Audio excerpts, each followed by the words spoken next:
But today, I want to talk about 3 satellite-ish backs that, to me, based on their ADP and the potential of what they could do in 2021, could offer you upside. I mean, they could be that flex play that you need.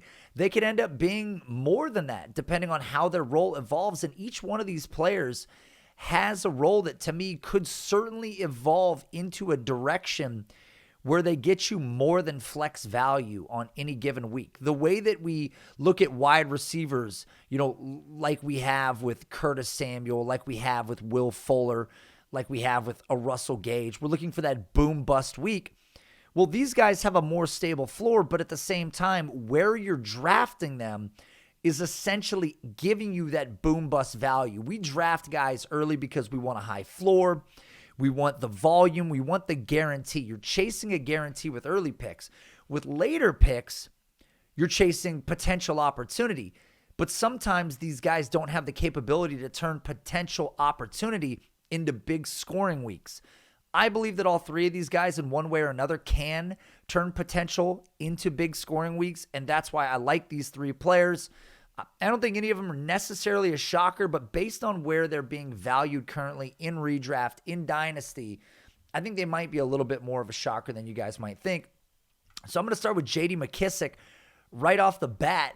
J.D. McKissic is one of the names on this group that you will be shocked to hear last year finished with 110 passing targets. 110 passing targets to J.D. McKissic. You did not hear that wrong. That's a staggering statistic. I mean, few running backs ever get to 100 targets in their career, let alone this guy having 100 targets in a single season, which is a rare case. So it's pretty incredible that a guy like this gets to 110 in one season. And he ran 12.3% of those routes out of the slot last season. And that is something that Ryan Fitzpatrick has been a notorious targeter of. He has targeted the slot position more than many of the other positions over the course of his career on a per passing attempt rate. So it's an interesting mix between these 2 players. And believe it or not, I believe that Gibson and McKissic can coexist. We've already seen it, but I believe they can in the future as well. On multiple occasions last season, we saw J.D. McKissic seeing north of 5 targets per game and 3 or more games with 10 targets while still sharing a field with Antonio Gibson. While McKissic was active, Gibson never really saw a rate that exceeded 71% of his snap share and finished 2020 with the 34th ranked overall per game snap share. So Antonio Gibson, in one way or another, was being mildly throttled by the existence of Peyton Barber, and more so in some cases by the existence of J.D. McKissic. There's just no doubt about it. I mean, he played a vital role in this offense, and I'm not sure that that role is necessarily going to go away, though many of us believe that Antonio Gibson takes a massive step forward.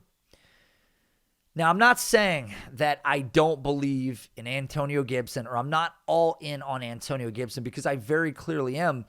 But what will be very telling when we look back on this is just how close he compares to his player profiler best comparable, because that is Joe Mixon. And Joe Mixon was a superior college prospect to Antonio Gibson. Antonio Gibson looks a lot more like Curtis Samuel from a production standpoint from college. Physically, no. But from a production standpoint, yes.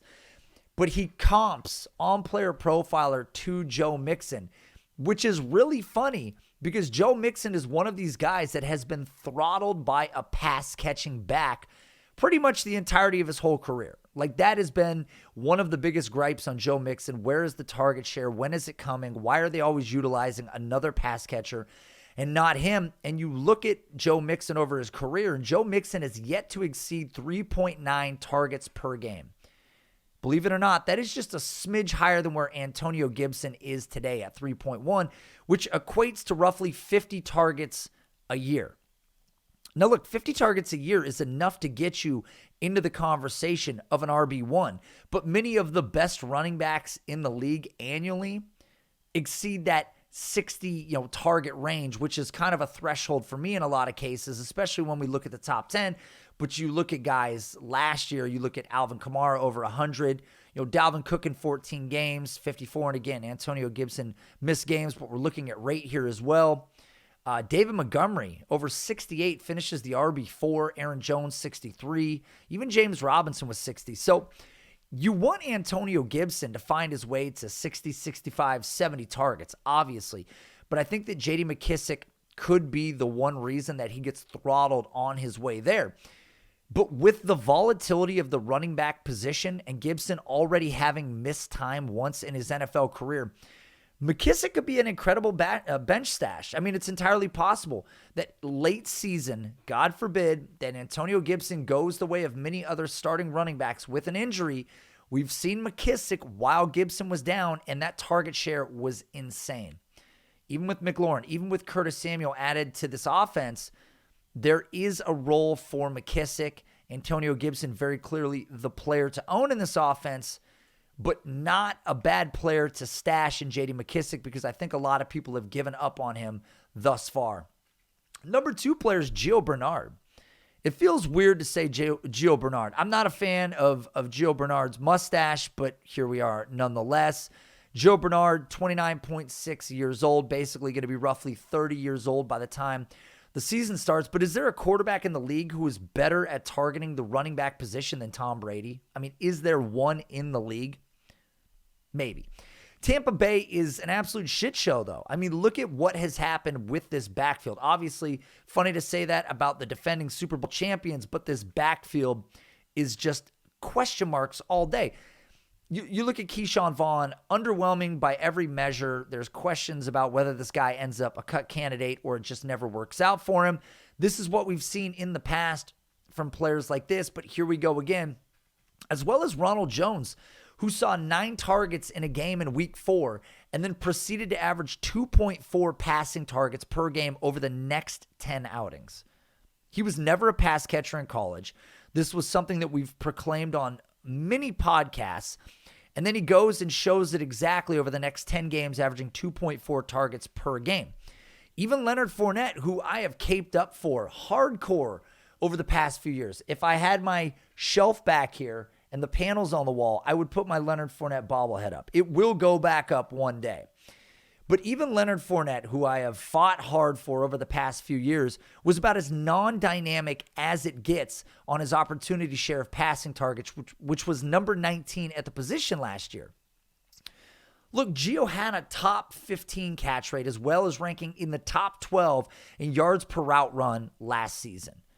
Look, I'm trying to connect dots here. I mean, this is very clear, but Gio in this offense could certainly have a role as a passing down option. It was something that a lot of us thought that Keyshawn Vaughn could capture before, right? Leonard Fournette had a ton of targets. We knew he was not ultra dynamic with the targets, but he proved himself as a pass catcher. We thought that would continue. He has seen target share, but nothing like Jacksonville. But then you look at Byron Leftwich and his comments about Gio Bernard thus far, and this is what he has said. You tell him something once, he gets it. He's able to execute it and operate it, which lets you know he's been around a lot of good football. He's been great so far. He's been doing a hell of a job for us in the passing game, in the run game, just being a pro, doing the things we'll need out of our running backs to do. They clearly like him. I mean, Gio is a professional. He is a player that's been pretty productive as a pass catcher everywhere that he's gone. No, he may not be that versatile rusher. He never has been, but as a passing down option, he offers a lot. And I refuse to be surprised if Gio Bernard turns in a 75 target season in 2021 by playing mistake-free football the same way we watched James White do it in New England. His current ADP, Gio Bernard's, is pick 184, which is basically, and this is in underdog leagues, is basically the 15th round. And in dynasty leagues, he's going even later, which is pick 227, which is essentially the 17th round. And late in these drafts, depending on who's there, if you need production, if you punted running back to a sense, this is a guy that you can add to your roster. I'm sure many fantasy owners still think that Ronald Jones and Leonard Fournette are absolutely the guys. They're going to split the workload. But again, I refuse to be surprised if Gio Bernard finds his way into the passing down role in this offense and ends up north of 70 targets. It's entirely possible. It is 100% possible with LaShawn McCoy not coming back. I'm not ruling it out. So Gio Bernard, extra cheap option, another name to monitor. Lastly, what about Philip Lindsay? Philip Lindsay is one of the rarest cases of performance that we have seen in the last decade of football, if not ever, when you look at what he has done at his size. Similar to Gio, also, when we think about it, because there's this air quote log jam of sort of similar capable talent on the roster. You look at Houston, from David Johnson to Mark Ingram to Rex Burkhead, none of the guys in Houston are truly inspiring. Yet Lindsay is just 27 years old with 3 years in the league thus far. The entirety of the situation in Houston is troubling, right? We know that it's troubling. Houston is a bad situation overall. I put a post up on Twitter sort of, shining a light on how incredible it was what Philip Lindsay did his first 2 years in the league at his size, and people responded and said, yeah, but the Houston situation is dog shit. You're not wrong. From questions at quarterback, is Deshaun out? Is Tyrod in? Is Davis Mills in? We don't know. The offensive line, questions there. Wide receivers, old, injury riddled. How are they going to create on the outside? Lots of problems there. But the answer to that question remains. But the one thing we know is that this depth chart is just soft overall. David Johnson is nearly 30 and coming off of a bounce back season of sorts, while simultaneously also being the most expensive option in this Houston backfield. And nobody wants David Johnson. He routinely goes late in Scott Fishbowl. He goes late in dynasty startups. He's a guy that's getting traded for pennies on the dollar. Nobody wants David Johnson. That has to tell you something. Mark Ingram is pushing 32 years old and says he feels like he's in the best shape of his life. Come on, Mark. You can't be serious. Also coming off a very average season, but he says he feels like he's in the best shape of his life. Well, I say the same thing every morning right before I throw my back out lifting my toothbrush, okay? I don't buy into the hype. Almost 32 years old, you're not buying into the hype of Mark Ingram being some super resurgent player. And even if he plays well, what are you doing with him? Lastly, we have Rex Burkhead. Few players have been given more mulligans than Rex Burkhead, okay? There are Rex Burkhead apologists out the yin-yang, out the Yahoo, whatever the fuck the term is, right out of it. Everybody has apologized for this guy so many times. Few players get more mulligans. It's crazy. He is consistently tagged as a sleeper option amidst any backfield that he joins, and somehow, by way of injuries and lack of opportunity, Rex Burkhead routinely renders himself invisible. And guys, let's not forget, he's also 31 years old. Have we just completely given up on the age apex? Is that completely just thrown out the window? It doesn't matter anymore. We just assume everybody's going to play forever. Everybody's going to be Adrian Peterson, Tom Brady, Jerry Rice. Every guy just plays forever. There's no decline of their production. Look, you have three guys that are 30, nearly 31, 32, and 31. You got three guys over age 30.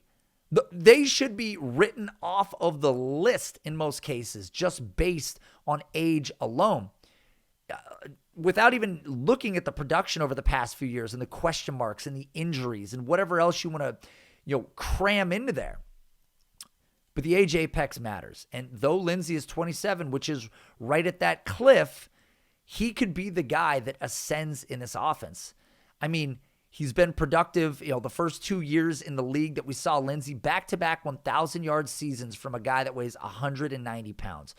That Denver offensive line was not that good, and he was still ultra-productive because Lindsay has proven himself as a capable pass-catching weapon as well as the league's greatest anomaly, again, rushing for back-to-back 1,000-yard seasons at 190 pounds. That's amazing. That has to say something about his skills to be able to do that. For a guy like Lindsay to essentially go, undrafted at 190 pounds, steal the lead back role in Denver, and be ultra productive for 2 straight seasons as a rookie, as an older rookie at 24 years old. He goes against everything that we believe in. Undersized, undrafted, old running back coming into the league. All of it. Checked every box. Still productive.